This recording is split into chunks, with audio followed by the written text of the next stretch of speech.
நமக்கு முன்னாடி நமக்கு வேண்டிய ஒருத்தர் ஒரு கிளாஸில் நமக்கு பழச்சாறு கொண்டாந்து வைக்கிறாருன்னு வச்சுங்க. உடனே நாம் என்ன பண்ணுவோம்? எடுத்து கிடுகிடுன்னு சாப்பிட்ருவோம், அடுத்தவங்க யாரும் வர்றதுக்குள்ள. அதை விட்டுட்டு அதை கொண்டாந்து வச்சவர்கிட்டயே அதோட விலை என்ன அப்படி இப்படின்னு நான் கேட்டுக்கிட்டு இருப்போம். நாம் கேட்க மாட்டோம். ஆனால் காந்திஜி அப்படி கேட்டாராம். எப்போ தெரியுமா? 1935. அந்த வருஷம் மே மாசத்துல ஒரு நாள் காந்திஜி டெல்லியில் இருக்கிறார். அப்போ அவருக்கு 2 டம்ளர் மாம்பழச்சாறு கொண்டாந்து கொடுக்குறாங்க. அதை வாங்குறார். இதோட விலை என்ன அப்படின்னு கேட்டார் காந்திஜி. யாருக்கிட்ட கேட்டாருன்னா மனுபென் காந்தி கிட்ட கேட்குறார். அவங்க தான் கொண்டாந்து கொடுக்குறாங்க. காந்திஜிக்கு உதவி செய்யறதுக்காக அவர் கூடவே இருந்தவங்க அவங்ககிட்ட தான் கேட்குறாரு. காந்திஜி சும்மா வேடிக்கைக்காக இப்படி கேட்குறாருன்னு நினச்சிட்டாங்க அந்த அம்மா. அதுவும் இல்லாமல் அதோட விலையை கேட்டால் காந்திஜி நிச்சயமாக அதை சாப்பிட மாட்டார் அப்படிங்கிற பயம் வேற. அதனால் அந்த அம்மா பதில் எதுவும் சொல்லாமல் கம்முன்னு இருந்துட்டாங்க. கொஞ்ச நேரம் ஆச்சு. அந்த பழச்சாறு வச்ச இடத்துல அப்படியே இருக்குது. வச்ச இடத்துல வச்சபடியே இருக்குது. காந்திஜி அதை சாப்பிடவே இல்லை. மனுபென் காந்தி பார்த்தாங்க. மெதுவாக காந்திஜி கிட்ட போய் அதை சாப்பிடுங்களேன் அப்படின்னாங்க. பழச்சாறு விலை என்னன்னு கேட்டேன். அதுக்கு பதில் இல்லை.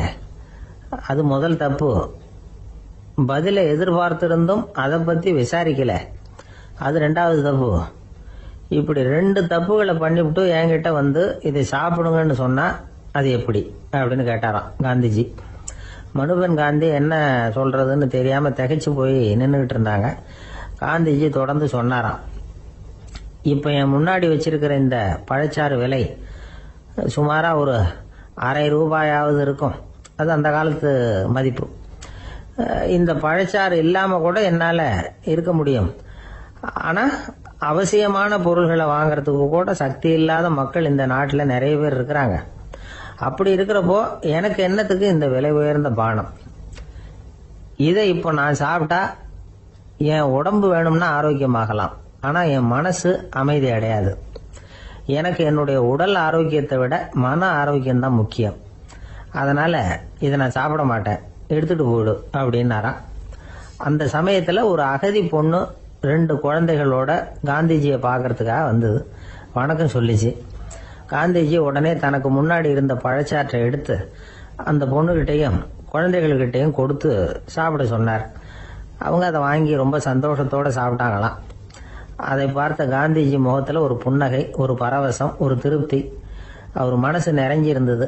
அப்போ அவர் சொன்னாராம், ஆண்டவன் எனக்கு எப்பவும் சரியான சமயத்தில் கை கொடுப்பாருங்கிறது அதுக்கு இதுதான் அத்தாட்சி. நான் ஒரு இக்கட்டான சூழ்நிலையில் இருக்கிறப்ப கூட கடவுளின் கருணையால் அந்த சூழ்நிலை என்னை பாதிக்கலை. என் கூட இவ்வளவு நாள் பழகியும் கூட இங்கே இருக்கிறவங்க எனக்கு அதிக விலை உள்ள பழரசத்தை கொடுத்தாங்க. ஆனால் சரியான நேரத்தில் அதை சாப்பிட வேண்டியவங்களை என்கிட்ட அனுப்பி வச்சு என்னை சந்தோஷப்படுத்தினார் கடவுள். அவருக்கு நன்றி அப்படின்னாராம் மகாத்மா காந்தி. உடல் ஆரோக்கியத்தை விட மன ஆரோக்கியம்தான் எனக்கு முக்கியம்னு சொன்னார் பாருங்க. அதை நாம் எல்லாரும் மனப்பூர்வமாக இன்னைக்கு சிந்திச்சு பார்க்கணும். இந்த காலத்தில் எல்லாரும் அப்படியா நினைக்கிறாங்க? எனக்கு தெரிஞ்ச ஒருத்தர் இருந்தார். தினமும் காலையில் ஒரு காபி சாப்பிட உட்கார்ற நேரத்தில் பக்கத்து வீட்டுக்காரர் வந்து சேருவார் கரெக்டாக. உடனே அவரும் தனக்குன்னு வந்திருக்கிற காப்பியை எடுத்து மனப்பூர்வமாக பக்கத்து வீட்டுக்காரர்கிட்ட கொடுத்துருவார். அதுக்கப்புறம் அவருக்காக வேற காப்பி போட்டு கொண்டாந்து கொடுத்தாலும் வேண்டான்னு சொல்லிடுவார். ஆண்டவனா பார்த்து சரியான நேரத்தில் அவரை எங்கள் வீட்டுக்கு தினமும் அனுப்பி வைக்கிறார் அப்படிம்பார். ஏன் அப்படி சொல்கிறீங்க அப்படின்னு கேட்டோம் ஒரு நாள். அதுக்கு அவர் சொல்கிறார், எனக்கு என்னோட உடல் ஆரோக்கியம்தான் முக்கியம். இதை கடவுள் புரிஞ்சுக்கிட்டு எங்கள் வீட்டு காப்பியை சாப்பிட்றதுக்கு தினமும் அடுத்த வீட்டுக்காரனை அனுப்பி வைக்கிறார் அப்படின்னார். ஐயா, என்னுடைய நூல் வெளியீட்டு விழாவுக்கு அவசியம் நீங்கள் வரணும் அப்படின்னு கூப்பிட்டார் ஒருத்தர். எப்போ வரணும்னு கேட்டேன். அடுத்த வாரம்னார். சரி, புத்தகம் தயாராகிட்டுதா அப்படின்னு. நாளைக்கு தான் அச்சிக்க கொடுக்க போறேன்னார். என்னங்க இது, புத்தகம் அச்சிடுறதுக்கு முன்னாடியே அழைப்புதழை வந்து அச்சடிச்சு விட்டீங்களே அப்படின்னு கேட்டேன்.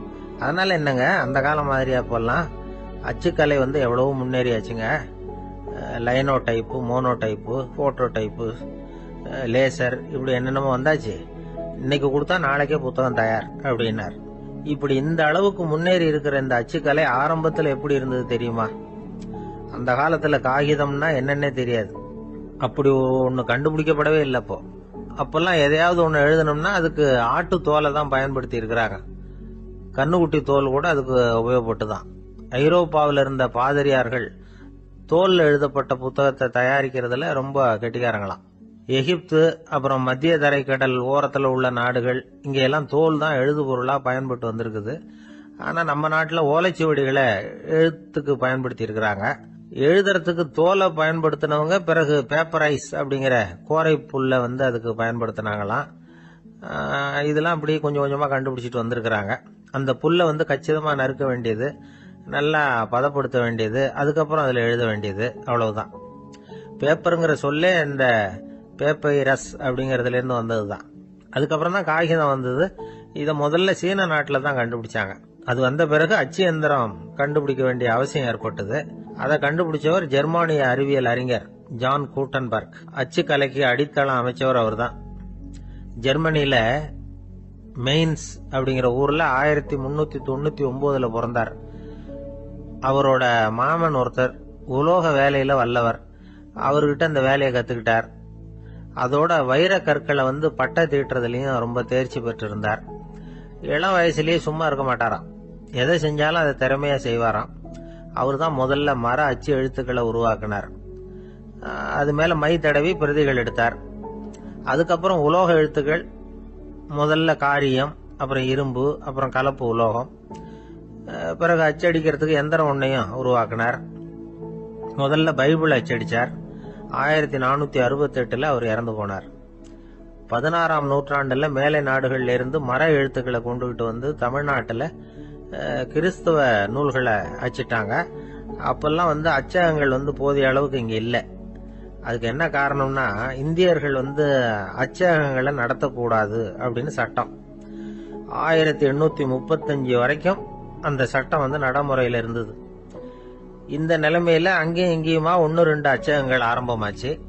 1713 தரங்கம்பாடியில லூத்தரன் மிஷன் அச்சகம், அதே ஆண்டுல சென்னையில SPCK அச்சகம். இது ரெண்டும் தான் இந்தியாவில முதல்ல தொடங்கப்பட்ட அச்சகங்கள். ஆட்டுத்தோல்லையும் ஓலைச்சுவடியிலையும் எழுதப்பட்ட எழுத்துக்கள் இன்னைக்கு எங்கேயோ போயிட்டுது. ஆனா நம்ம ஊர்ல எழுத்தாளர்கள் நிலைமை தான் ஒன்னும் சொல்லிக்கிறது மாதிரி இல்ல. நம்ம ஆள் ஒருத்தர் சொன்னார், சார், நான் சொந்தத்துல ஒரு அச்சாபீஸ் வச்சிருந்தேன், இப்பவும் வச்சிருக்கிறேன். அதனால என்னுடைய படைப்புகளை புத்தகமா வெளியிடுறதுல எனக்கு ஒன்னும் கஷ்டம் இல்ல. வருஷத்துக்கு ஒரு புத்தகம் எழுதி வெளியிட்டுருவேன். 15 வருஷமா இலக்கிய உலகத்துக்கு இப்படி சேவை செஞ்சுக்கிட்டு வர்றேன். ஆனா இந்த வருஷம்தான் வாசகர்கள் எனக்கு பாராட்டு விழா நடத்தி இருக்கிறாங்க அப்படின்னார். இந்த வருஷம் அப்படி என்ன விசேஷம் அப்படின்னு கேட்டோம். இந்த வருஷம்தான் நான் எந்த புத்தகம் எழுதி வெளியிடாம இருந்தேன், அதுக்காகத்தான் எனக்கு இந்த பாராட்டு விழா அப்படின்னார். ஒரு ராஜா இருந்தார். நாடு பூராவும் நிறைய மரங்களை நட்டு வளர்க்கணுங்கிறது அவரோட ஆசை. தானே அதுக்கு முன்மாதிரியா இருக்கணும்னு நினைச்சார். அரண்மனையை சுத்தி மரங்களை நட்டு வளர்த்தார். இத பார்த்துட்டு ஜனங்களும் அவங்கவுங்க வீட்டை சுத்தி மரக்கன்றுகளை நட்டு வளர்த்தாங்க. கொஞ்ச காலத்துல ஊரு பூரா பசுமையா மாறிச்சு. எல்லாருக்கும் சந்தோஷமா இருந்தது. இது ஒரு பக்கம் இருக்கட்டும். இப்ப நான் சொல்ல போற கதை வேற. அதாவது அந்த ராஜா ஒரு நாள் தன்னுடைய அரண்மனைய சுத்தி இருக்கிற விதவிதமான மரங்களை எல்லாம் போய் பார்த்தார். எப்படி இருக்கிறீங்க அப்படின்னு ஒவ்வொரு மரத்துக்கிட்டையும் விசாரிச்சாராம். எந்த மரமும் சந்தோஷமா இருக்கிறதா தெரியல. அதுக்கு மனசுல ஒரு குறை. முதல்ல ஆலமரத்துக்கிட்ட போனார். அது சொல்லிச்சு, மண்ணா, நான் நல்லா பெருசா வளர்ந்துருக்கிறேன், அடர்த்தியா இருக்கிறேன், கிளையெல்லாம் 4 பக்கமும் நல்லா படர்ந்துதான் இருக்குது, இருந்தாலும் எந்த பிரயோஜனமும் இருக்கிறதா தெரியல எனக்கு. என்னுடைய பழம்லாம் ரொம்ப சின்னதா இருக்குது, என் கண்ணுக்கு சரியா புறப்பட மாட்டேங்குது. நான் இருக்கிற சைஸுக்கு என்னுடைய கிளையில இருக்கிற பழம்லாம் எவ்வளவு பெருசா இருக்கணும், அது இத்தினூண்டு இருக்கிறது எனக்கு பெரிய அவமானமா இருக்கு.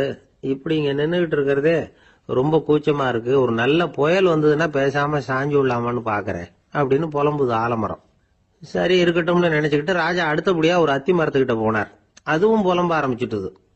நான் கூட பெரிய மரம் தான், இல்ல இலையெல்லாம் அழகா தான் இருக்குது, பழம் அழகா இருக்குது, இருந்தாலும் உள்ள விஷயம் இல்லையே, அத்தி பழத்தை புட்டு பார்த்தா அத்தனையும் சொத்த அப்படின்னு பழமொழியே உண்டாயிட்டுத. இப்படி ஒரு கெட்ட பேரோட நான் இருக்கணுமா அப்படின்னு புலம்புது அது. சரி இது இருக்கட்டும் அப்படின்னு சொல்லி அடுத்தபடியா வேப்ப மரத்துக்கிட்ட போனார். அது தன்னுடைய வேதனையை வெளியிட்டது. எனக்கு எவ்வளவோ மருத்துவ குணங்கள்லாம் இருக்கிறதா சொல்லிக்கிறாங்க, இருந்தாலும் என்ன பிரயோஜனம், என்னுடைய பழத்தை மனிதர்கள் யாரும் விரும்பி சாப்பிடுறது இல்லையே அப்படின்னது. ராஜா அடுத்தாப்புல இருந்த ஒரு பனை மரத்துக்கிட்ட போனார். நான் நல்லா உயரமா தான் வளர்ந்துருக்கிறேன், மற்ற மரங்கள்லாம் என்னை அண்ணாந்து தான் பார்க்கணும், இருந்தாலும் என்கிட்ட நிழலுக்காக யாரும் ஒதுங்கறது இல்லையே அப்படின்னது. என்ன இது, எல்லா மரமும் இப்படி திருப்தி இல்லாம இருந்துகிட்டு இருக்குதே அப்படின்னு நினைச்சுக்கிட்டே ராஜா அடுத்தபடியா அங்க இருந்த ஒரு பைன் மரத்துக்கிட்ட போனார். அழகா உயரமா பசுமையா தான் இருந்தது, ஆனா பழமோ பூவோ கிடையாது. அதை நினைச்சு அது வருத்தப்பட்டுக்கிட்டு இருக்குது.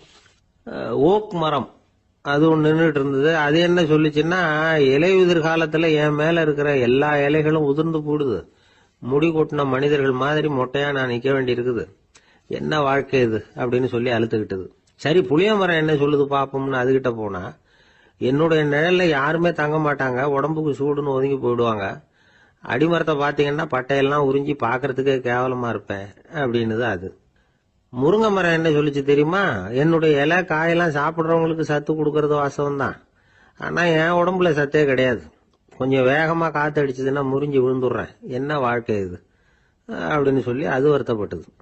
ராஜா யோசனை பண்ணார், என்ன இது, மரங்கள் பூமியின் வரங்கள்னு சொல்றோம், மழை பெய்யறதுக்கு அதுதான் காரணம், பூமி செழிப்பா இருக்கிறதுக்கும் அதுதான் காரணம், வீடு கட்டுறதுக்கு மரம், நாற்காலி செய்ய உபயோகப்படுத்துறதுக்கும் அதுதான் உபயோகப்படுது, மனுஷனுக்கு வேண்டிய ஆகாரங்களையும் கொடுக்குது, இப்படியெல்லாம் இருந்தும் எல்லா மரமும் நிம்மதி இல்லாம இருந்துகிட்டு இருக்குதே அப்படின்னு நினைச்சார்.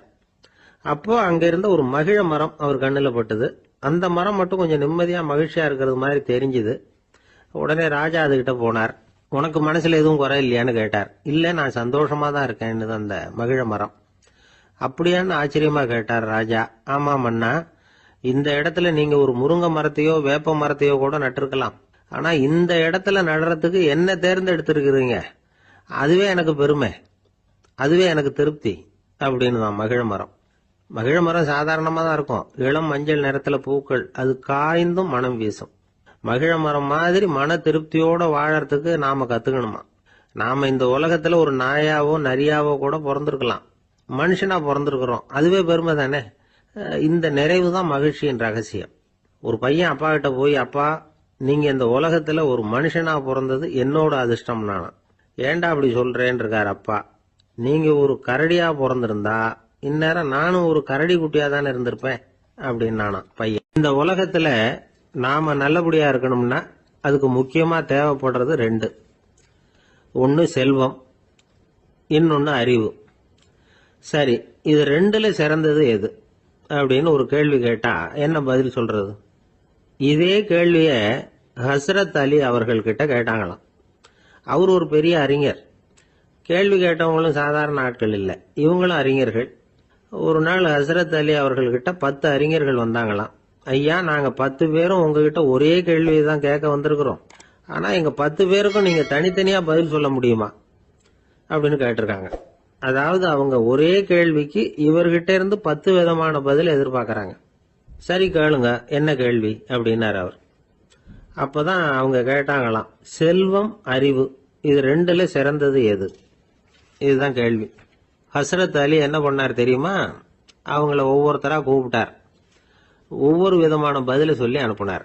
முதல்ல ஒருத்தரை கூப்பிட்டார், சொன்னார், அறிவுங்கிறது தீர்க்கதரிசிகள், ஞானிகள், மகான்கள் இவங்களோட பரம்பரை சொத்து, ஆனா செல்வம்ங்கிறது கொடுங்கோலரின் ஆயுதம், அதனால அறிவு தான் சிறந்தது அப்படின்னார். 2வது ஆளை கூப்பிட்டார், உங்ககிட்ட செல்வம் இருந்தா நீங்க தான் அதை காப்பாற்றணும், ஆனா அறிவு உங்களை எப்பவும் காப்பாற்றும், ஆகவே அறிவு தான் சிறந்தது அப்படின்னார். 3வது ஆளை கூப்பிட்டார், செல்வந்தனுக்கு எப்போதும் விரோதிகள் அதிகம், ஆனா அறிஞனுக்கு நண்பர்கள் அதிகம், அதனால அறிவு தான் சிறந்ததுன்னார். அடுத்தவரை கூப்பிட்டார், செல்வம் அடுத்தவங்களுக்கு கொடுக்க கொடுக்க குறையும், ஆனா கல்விங்கிறது அதிகரிச்சுக்கிட்டே வரும், கொடுக்கறதுனால குறையாது, அதனால அறிவு தான் சிறந்ததுன்னார்.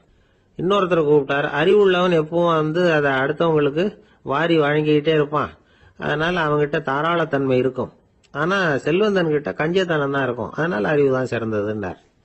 6வது நபரை கூப்பிட்டார், செல்வத்தை கள்வர்கள் திருடிட்டு போக முடியும், ஆனா அறிவை அப்படி திருடிட்டு போக முடியாது அப்படின்னார். 7வது நபரை கூப்பிட்டார், செல்வம் கால ஓட்டத்துல அழிஞ்சிரும், ஆனா அறிவை கால ஓட்டம் ஒன்றும் பண்ண முடியாது, ஆகவே அறிவே சிறந்ததுன்னார். 8வது ஆளை கூப்பிட்டு சொன்னார், செல்வத்துக்கு எப்பவும் எல்லை உண்டு, நிறைவு உண்டு, அளவு உண்டு, கணக்கு உண்டு, ஆனா அறிவுக்கு அப்படிப்பட்ட எல்லை எதுவும் கிடையாது, அதனால அதுதான் சிறந்ததுன்னார். அடுத்தவனை கூப்பிட்டார், செல்வம் உள்ளத்துல உள்ள ஒளியை போக்கிவிடும், இருட்டை உண்டாக்கிவிடும், விரிந்த மனப்பான்மையை குறுகலாக்கிவிடும். ஆனா அறிவு அப்படி இல்லை. இருண்ட உள்ளத்துல ஒளியை பாய்ச்சி அதை விசாலப்படுத்துது. அதுதான் சிறந்ததுன்னார். கடைசியா 10வது நபரை கூப்பிட்டார். செல்வம் மனசுல செருக்கை உண்டாக்குது, ஆணவத்தை ஏற்படுத்துது. அதனால நானே கடவுள்னு நினைக்கிற அளவுக்கு மனுஷனை தாழ்த்தி விடுது. ஆனா அறிவு பணிவையும் பண்பாட்டையும் வளர்க்குது. அதனால அறிவு தான் சிறந்ததுன்னார். ஆக இப்படி 10 பேருக்கும் 10 விதமா பதில் சொன்னது மூலமா ஹஸ்ரத் அலி அவர்கள் அறிவு தான் செல்வத்தை விட சிறந்தது அப்படிங்கறதுக்கு 10 காரணங்களை சுட்டி காட்டியிருக்கார். அந்த அறிஞர் 10 பேர் கேட்ட ஒரே கேள்விக்கு 10 பதில் சொன்னார். நமக்கு வேண்டிய ஒருத்தர் 10 பேர் கேட்ட கேள்விக்கு ஒரே பதில் சொல்லி சமாளிச்சார். கேள்வி என்ன தெரியுமா? என்கிட்ட வாங்கின கடனை எப்பயா திருப்பி கொடுக்க போற? இதுதான் அந்த 10 பேரும் கேட்ட ஒரே கேள்வி. இந்த மாசம் 26ஆம் தேதி தந்துடுறேன் அப்படிங்கிற ஒரே பதில் சொல்லி அவ்வளவு பேரையும் இவர் அனுப்பி வச்சுட்டாராம். எல்லாரும் போனதுக்கு அப்புறம் இவரை தனியா கூப்பிட்டு கேட்டிருக்கிறாங்க. அது என்ன சார் கணக்கு, 26ஆம் தேதி அன்னைக்கு என்ன அதிசயம் நடக்க போகுது அப்படின்னு கேட்டிருக்காங்க. அதிசயம் அன்னைக்கு இல்ல, அதுக்கு முத நாளே நடக்க போகுதுன்னாராம். விவரமா சொல்லுங்கன்னு இருக்காங்க. வேற ஒண்ணும் இல்லைங்க, 26ஆம் தேதி தானே எல்லாரையும் வர சொல்லி இருக்கிறேன், அதுக்கு முத நாளே நான் புறப்பட்டு தலைமறைவாயிட போறேன் அப்படின்னாராம் ரொம்ப பெருமையா. ஒரு பெரிய காடு, அந்த காட்டுக்கு மத்தியில ஒரு ஆசிரமம். அங்க ஒரு முனிவர் இருந்தார். பல இடங்கள்ல இருந்து வர்ற குழந்தைகளுக்கு அவர் பாடம் சொல்லி கொடுத்துட்டு இருக்கிறார். ஏழை பணக்காரர் அப்படிங்கிற வித்தியாசம்லாம் கிடையாதுங்க. எல்லாரும் அவர்கிட்ட தங்கள் பிள்ளைகளை அனுப்பி வச்சாங்க. மன்னர்களுடைய பிள்ளைங்க கூட அங்க அவர்கிட்ட தான் படிக்கிறதுக்கு வருவாங்க. ஆனா அந்த முனிவரை பொறுத்த வரைக்கும் எல்லா பிள்ளைங்களும் ஒண்ணுதான். இது யார் வீட்டு பிள்ளைன்னு எல்லாம் பார்க்க மாட்டார், எல்லாரும் சமம். மாணவர்கள்லாம் அங்கேயே மாச கணக்குல வருஷ கணக்குல தங்கி இருந்து பாடம் கத்துக்கிட்டு போறது வழக்கம்.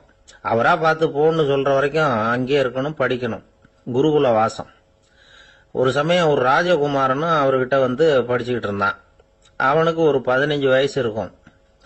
சில வருஷம் கழிச்சு இந்த முனிவர் தன்கிட்ட இருக்கிற மாணவர்களுக்கெல்லாம் பரீட்சை வச்சார்.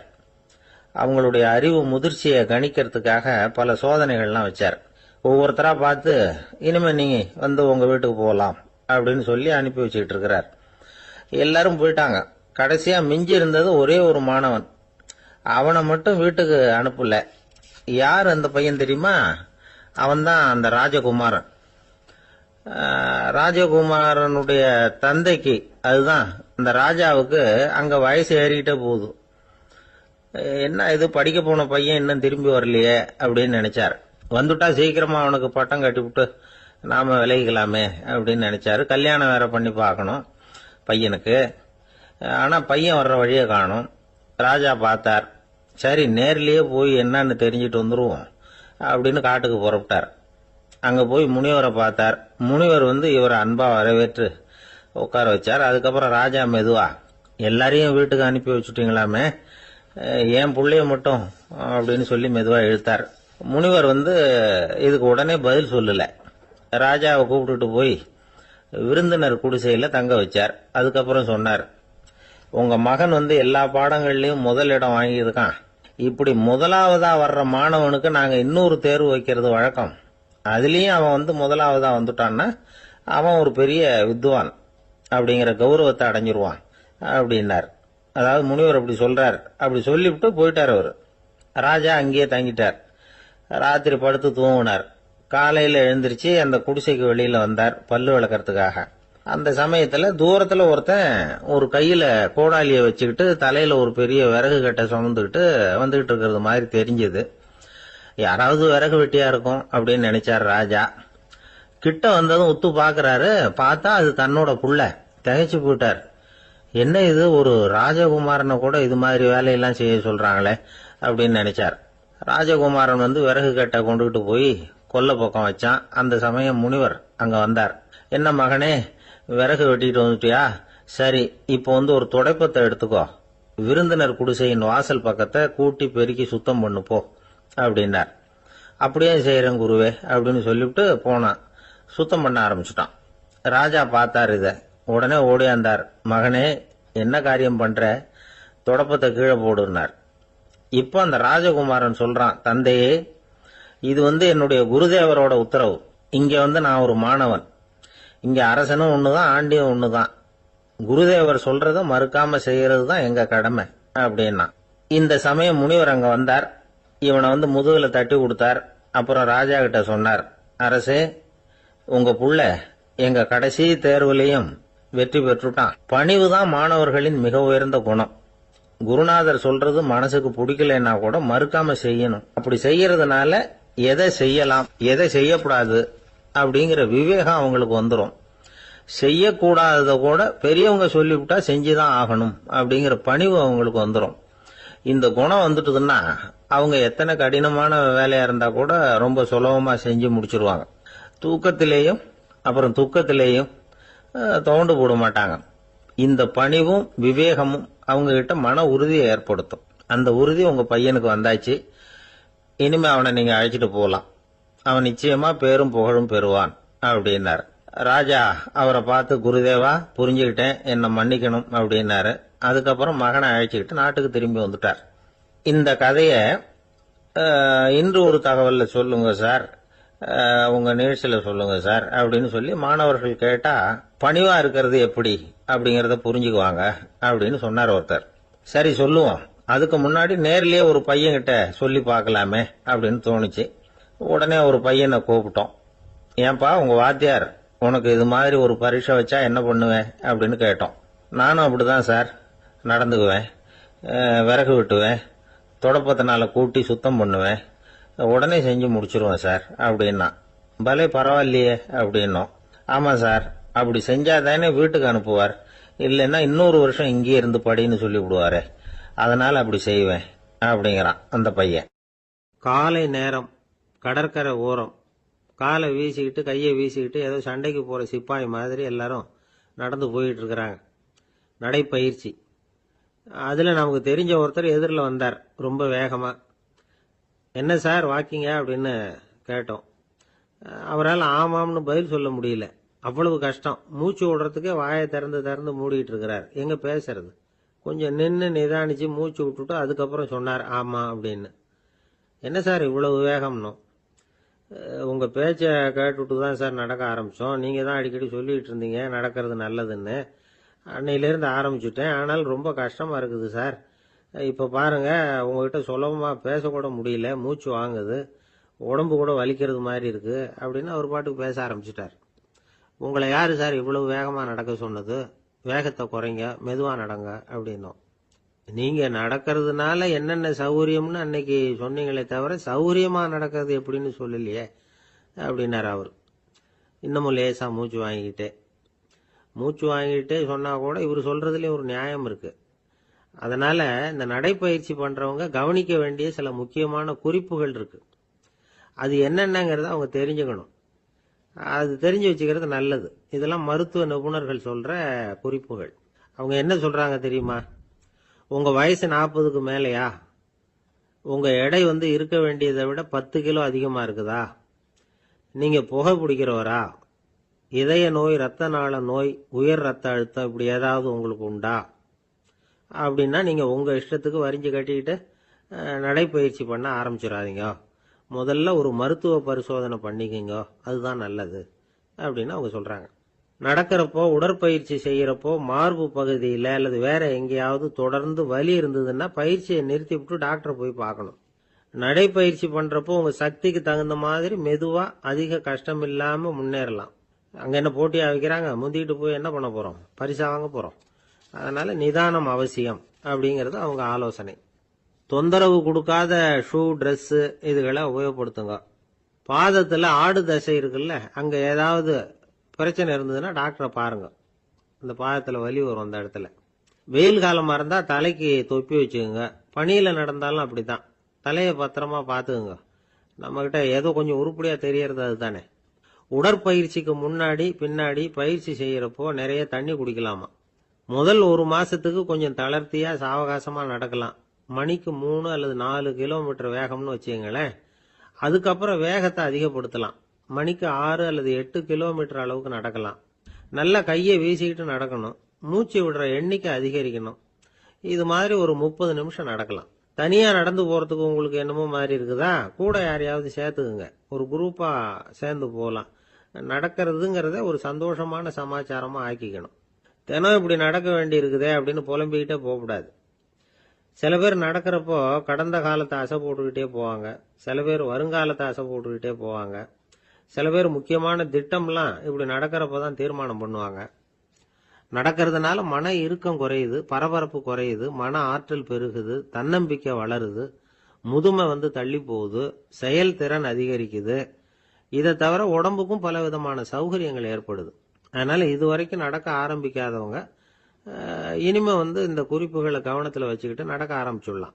சார்லஸ் லேம்ப் அப்படின்னு ஆங்கில இலக்கிய மேதை ஒருத்தர், அவர் ஒரு தரம் உடம்பு சரியில்லைன்னு டாக்டர் கிட்ட போனாராம். டாக்டர் அவரை பார்த்துட்டு, நீங்க தினமும் காலையில வெறும் வயத்துல நடக்கணும் அப்படின்னாராம். வெறும் வயத்துல நடக்கிறதுக்கு நான் தயார், ஆனா வயிறு கிடைக்கணுமே சார், யார் வயத்து மேல நடக்கிறது டாக்டர் அப்படின்னு கேட்டாராம் இவர். ஒரு நண்பர் யாருக்கோ போன் பண்ணிட்டு இருந்தார். அவர் பேசி முடிச்சதும் நான் அவரை பார்த்து, இப்போ போன் பண்ணீங்களே அந்த போன் நம்பர் என்ன அப்படின்னு கேட்டேன். அவரு தலையை சொரிஞ்சுக்கிட்டார், ஞாபகம் வரலன்னார். சரி சார் அதை விடுங்க, உங்க மனைவி பேர் என்ன அப்படின்னு கேட்டேன். மாலதின்னார். என்ன சார் இது வேடிக்கை, கொஞ்ச நேரத்துக்கு முன்னாடி பேசின போன் நம்பர் மறந்து போச்சு, எப்போ கல்யாணம் பண்ணிக்கிட்ட மனைவி பேர் மறக்கல, அதை கரெக்டா சொல்லிவிட்டீங்களே அப்படின்னு கேட்டேன். அவரு என்ன ஒரு மாதிரியா பார்த்தார். அவரு அப்படி என்ன பார்த்ததுல ஒன்றும் தப்பு இல்லை, ஏன்னா நாம எல்லாருமே அப்படித்தானே. ஒரு குறிப்பிட்ட காரியத்துக்காக தொலைபேசியில ஒருத்தட்ட பேசுறோம், அதுக்கப்புறம் அந்த எண் நமக்கு அனாவசியம், அதனால மறந்துடுறோம். இதுக்கு பேர் தான் தற்காலிக ஞாபகம். ஆனா மனைவி பேரை மறந்துட முடியுமா?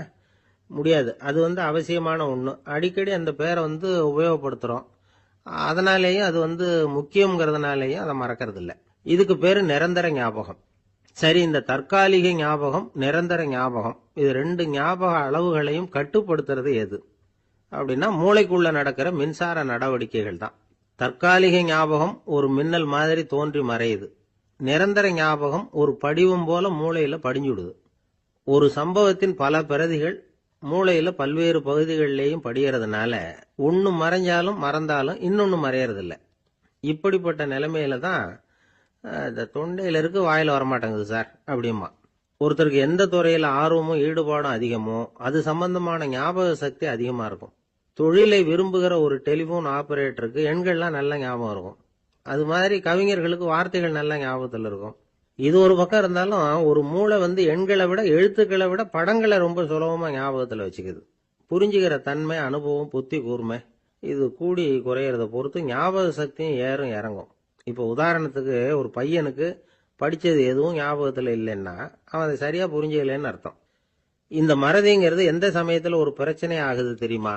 உங்களுக்கு வேண்டியப்பட்ட ஒருத்தரை ஞாயிற்றுக்கிழமை சாயந்தரம் சரியா 5 மணிக்கு கடற்கரைக்கு வர சொல்லிவிட்டு அந்த நேரத்தை மறந்துட்டா அது பரவாயில்ல, வர சொன்னதையே மறந்துட்டாதான் நிலைமை மோசம்னு அர்த்தம். இப்படி இருந்தா இது சிகிச்சை எடுத்துக்க வேண்டிய நிலைமைங்கிறத புரிஞ்சுக்கணும். ஆமா, இதுக்கும் மருந்து இருக்கு. ஆனா மூளை குறிப்பிட்ட அளவுக்கு கீழே இயங்குறப்போ இன்னொன்னு சொல்லுவாங்க, இந்த நியூரோ டிரான்ஸ்மிட்டர் அப்படின்னு சொல்லுவாங்க. அப்படிங்கிற மூளை ரசாயனம் ரொம்பவும் குறைஞ்சி போறப்போ மட்டும்தான் உபயோகப்படும். டாக்டர் என்ன சொல்றாங்க தெரியுமா? மூளையை பொறுத்த வரைக்கும் அதுல ஞாபக சக்தி அதிகமா உள்ள மூளை, மறதி உள்ள மூளை அப்படின்னு ஒண்ணும் கிடையாது அப்படிங்கிறாங்க. நினைவு வச்சுக்கிறதுக்கு பயிற்சி அளிக்கப்பட்ட மூளை, பயிற்சியற்ற மூளை அப்படின்னு வேணும்னா சொல்லலாம் அப்படின்னு சொல்றாங்க. அதனால நம்ம ஞாபக சக்திங்கிறது நம்ம கிட்ட இருக்கிற பயிற்சி, முயற்சி இதை பொறுத்து தான் அமையும். ஒருத்தர் ஒரு பென்சிலை எங்கேயோ வச்சுக்கிட்டு தேடிக்கிட்டு இருந்தார். அப்புறம் என்னமோ தீவிரமா யோசனை பண்ணி அதை ஞாபகப்படுத்தி பார்த்துக்கிட்டு இருந்தாராம். எதிரில் உட்கார்ந்து இருந்தவர் சொன்னார், பென்சிலை தானே தேடிட்டு இருக்கீங்க, அது உங்க வலது காதுல இருக்குது சார் அப்படின்னாராம் அவரு. இதுக்கு அவரு சொல்லியிருக்காரு, பென்சிலை வலது காதுல தான் வச்சிருக்கேங்கிறது எனக்கு நல்லா ஞாபகம் இருக்கு, ஆனா எது வலது காதுங்கிறது தான் மறந்து போச்சு அப்படின்னாராம். அவர் அதை தான் யோசிச்சுட்டு இருந்திருக்கிறார். ஒருத்தர் ஓடி வந்தார், இன்னொருத்தரை பார்த்து, சார் உங்க சைக்கிளை ஒரு நாள் இரவல் கொடுங்களேன், பக்கத்து ஊருக்கு போயிட்டு வர வேண்டியிருக்கு அப்படின்னார். இவர் சைக்கிளை கொடுத்து பத்திரமா கொண்டுட்டு போங்கன்னார்.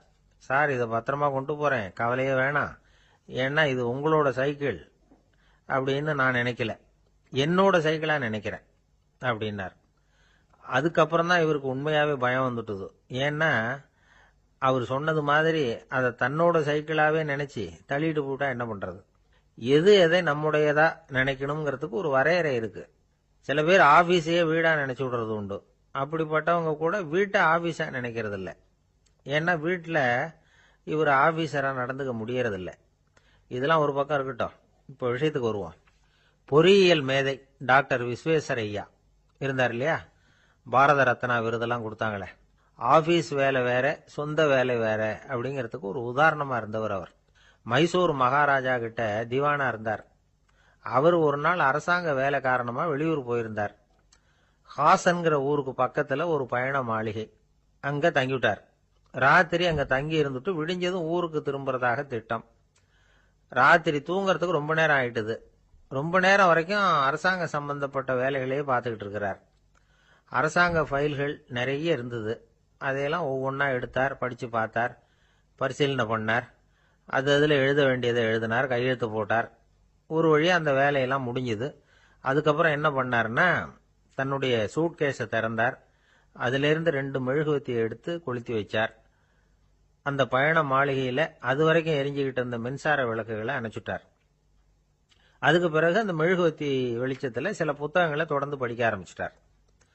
அந்த பயண மாளிகையில பணியாளரா இருந்தவர் இதை பார்த்துட்டு ஓடி வந்தார். மறுபடியும் மின் விளக்க போடுறதுக்காக போனார். விஸ்வேஸ்வரய்யா அதை பார்த்துட்டு போட வேணாம்ட்டாராம். இதுவரைக்கும் நான் அரசாங்க அலுவல்களை கவனிச்சுக்கிட்டு இருந்தேன், அதனால மின் விளக்குகள் அப்ப எரிஞ்சதுல தப்பு இல்லை. இப்ப நான் புத்தகம் படிச்சுக்கிட்டு இருக்கேன், இது என்னுடைய சொந்த வேலை. இங்க இருக்கிற மின் விளக்கு அதுக்காக ஏன் எரியணும் அப்படின்னு கேட்டாராம். இப்ப இருக்கிற சில அரசு பணியாளர்கள் கிட்ட இந்த சம்பவத்தை பேச்சோட பேச்சா சொல்லி பார்த்தேன். அவங்களால இதை ஜீரணிக்கவே முடியல. நேர்மை தேவைதான் சார், அதுக்காக அவ்வளவு தூரத்துக்கு அது தேவையா அப்படிங்கிறாங்க. விஸ்வேஸ்வரய்யா அப்படி பண்ணினது தான் ஒரு நேர்மையாளர் அப்படின்னு இந்த உலகத்துக்கு நிரூபிக்கணுங்கிறதுக்காக இல்ல. தான் அப்படி நடந்து காட்டினா தன்னை சுத்தி இருக்கிறவங்களும் அதை கேள்விப்படுறவங்களும் முடிஞ்ச அளவுக்கு பொது வாழ்க்கையில அரசு பணியில நேர்மையை கடைபிடிக்க முயற்சி பண்ணலாமே அப்படிங்கிறதுக்காகத்தான். இப்பவும் சில பேர் இருக்கிறாங்க, இவங்க ஆபீஸ் வேற வீடு வேறன்னு நினைக்கிறது இல்ல, அவ்வளவு உரிமை. ஒருத்தர் அப்படிதான், அவருக்கு அவசரமா 5000 ரூபாய் தேவைப்பட்டது. ஆபீஸ் பணத்தை எடுத்துக்கிட்டார். அந்த நேரம் பார்த்து ஆடிட் வந்துட்டுது. ஆப்பிட்டுக்கிட்டார். விசாரணை நடக்குது. அவர் சொல்றார், சார் நான் நேரம் காலம் பார்க்காம ஆபீஸ்ல வேலை செய்வேன். ஏன்னா அதை என்னோட ஆபீஸா நினைக்கிறேன். அவசரத்துக்கு அந்த பணத்தை எடுத்தேன், மறுபடியும் வச்சுடலாம்னு தான் இருந்தேன். அதுக்குள்ள இப்படி ஆயிட்டுது. நீங்க என்ன நினைச்சாலும் சரி, நான் ஆபீஸ் வேற வீடு வேற அப்படின்னு நினைக்கிறது இல்ல, அது என்னோட சுபாவம் அப்படின்னார். விசாரணை பண்ணவர் தீர்ப்பு வழங்கினார். உங்க சுபாவத்துக்கு மதிப்பு கொடுத்து நானும் தீர்ப்பு வழங்குறேன். நீங்க கொஞ்ச நாள் ஜெயிலில் இருந்துட்டு வாங்க, அது உங்களுக்கு கஷ்டமா இருக்காதுன்னு நினைக்கிறேன். ஏன்னா அங்க போனாலும் நீங்க உங்க சுபாவப்படி வீடு வேற ஜெயில் வேறன்னு நினைக்க மாட்டீங்க அப்படின்னாராம். தானத்துல சிறந்தது எது அப்படின்னு ஒரு கேள்வியை கேட்டு, தானத்துல சிறந்தது நிதானம் அப்படின்னு அதுக்கு ஒரு பதிலும் சொல்றவங்க உண்டு. நிதானம் ரொம்ப அவசியம். அதுவும் இன்றைய உலகத்துக்கு ரொம்ப அவசியம். இன்னைக்கு உலகம் ரொம்ப பரபரப்பா போயிட்டு இருக்குது. பொறுமையா இருக்கணும்னு நினைக்கிறவங்களால கூட அப்படி இருக்க முடியறதில்ல. பொறுமையை சோதிக்கிறது மாதிரி பல சம்பவங்கள், அதையெல்லாம் சந்திச்சே தீர வேண்டி இருக்குது. எங்க போனாலும் கியூல நிக்க வேண்டி இருக்குது, எங்க போனாலும் காத்துக்கிட்டு இருக்க வேண்டி இருக்கு. ஆபீஸ்லயோ வீட்லயோ கூட நீங்க நிதானமா பொறுமையா நடந்துக்க தெரியலன்னா உங்களுக்கு சிடுமூஞ்சி முசுடு இப்படிலாம் பேர் வச்சிருவாங்க. அது உங்களுக்கு தேவையா? சரி, வாழ்க்கையில் பொறுமைசாலின்னு பேர் வாங்கறதுக்கு என்ன வழி? முதல் பாயிண்ட், நீங்க நினைக்கிறது எதிர்பார்க்கறது செய்யறது எல்லாமே 100% கரெக்டா நடக்கணும்னு ஆசைப்படக்கூடாது. எதுவா இருந்தாலும் அதுல ஓரளவுக்கு தவறு நடக்கலாம் அப்படிங்கறத எதிர்பார்த்தே இருக்கணும். ஓரளவுக்கு அதை அனுமதிக்கணும். ஒரு நண்பரை 6 மணிக்கு ஒரு இடத்துக்கு வர சொல்லி இருக்கிறீங்க. 6 மணிக்கு அவர் வரல, உடனே பொறுமை இழந்து நடந்துக்க கூடாது. ஒரு 10 நிமிஷம் டிலே ஆகலாம். ஒரு வர்ற வழியில பஸ்ஸு கூட ஏதாவது டிராபிக்ல மாட்டிருக்கலாம். அதெல்லாம் எதிர்பார்த்தே கொஞ்சம் காத்திருக்கிறதுல ஒன்றும் தப்பு இல்லை. சில சமயம் டிலே ஆகிறது கூட நல்லதா முடியும். ஒரு பஸ்ஸை தவற விட்டுட்டு ஐயோ கொஞ்சம் ஒரு 2 நிமிஷம் முன்னாடி வந்திருந்தா பிடிச்சிருக்கலாமே அப்படின்னு தவிச்சுக்கிட்டு இருப்பாங்க சில பேர். அடுத்தபடியா வர்ற பஸ் நேரடியா நீங்க போக வேண்டிய இடத்துக்கே கொண்டு போய் விடுற பஸ்ஸா கூட இருக்கலாம். அது உங்களுக்கு முன்னாடி தெரியாதுல்ல. சில நெருக்கடியான சூழ்நிலைகளை தமாஷா எடுத்துக்கிறதுக்கு பழகிக்கணும். சில இடங்களுக்கு போறப்ப காத்திருக்கிறதுக்கு நம்ம மனசை தயார்படுத்திக்கிட்டே போகணும். ஒரு ரயிலுக்கோ பஸ்ஸுக்கோ அல்லது விமானத்துக்கோ கப்பல் பிரயாணத்துக்கோ போறப்போ அங்க போய் நீங்க மணிக்கணக்கில் கூட காத்துக்கிட்டு தான் இருக்கணும். புறப்படுற நேரம் கூட மாறலாம். நீங்கள் போய் சேர்ந்ததும் அது உடனே புறப்படணும்னு கட்டாயமா என்ன?